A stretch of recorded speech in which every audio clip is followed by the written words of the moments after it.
মানুষ সত্যের সাথে অবগত হবার জন্য ব্যাকুল হয়ে থাকে, চিরকাল চেষ্টা করতে থাকে। জন্ম থেকেই তার মনে এই ইচ্ছে জাগ্রত হয় সত্যিটা কি সেটা জানতে। এবার এই ইচ্ছে এটা পূর্ণ কিভাবে করা যেতে পারে? কারোর মনে হয় যে জ্ঞান অর্জন করলেই এই ইচ্ছে পূর্ণ হতে পারে, তাই কেউ কেউ জ্ঞানের পেছনে ছুটতে থাকেন।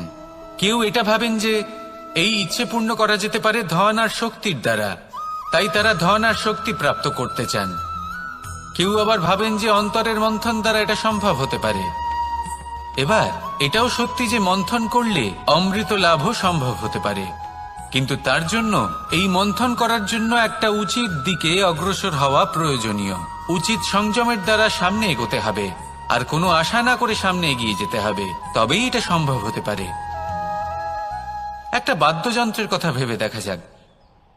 তার থেকে সুর তখনই নির্গত হয় যখন তার তারগুলি ঠিক করে বাঁধা হয়। যদি বেশি বেঁধে ফেলা হয় তাহলে তার ছিঁড়ে যেতে পারে, আর যদি ঢিলে থেকে যায় তাহলে তার থেকে উচিত সুর নির্গত হবে না।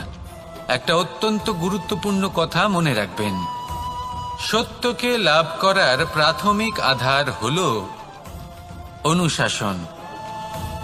জীবনে এই অনুশাসন আনুন, সত্য আপনা আপনি আপনার কাছে চলে আসবে, আর এই মন প্রসন্ন হয়ে বলবে রাধা রাধা।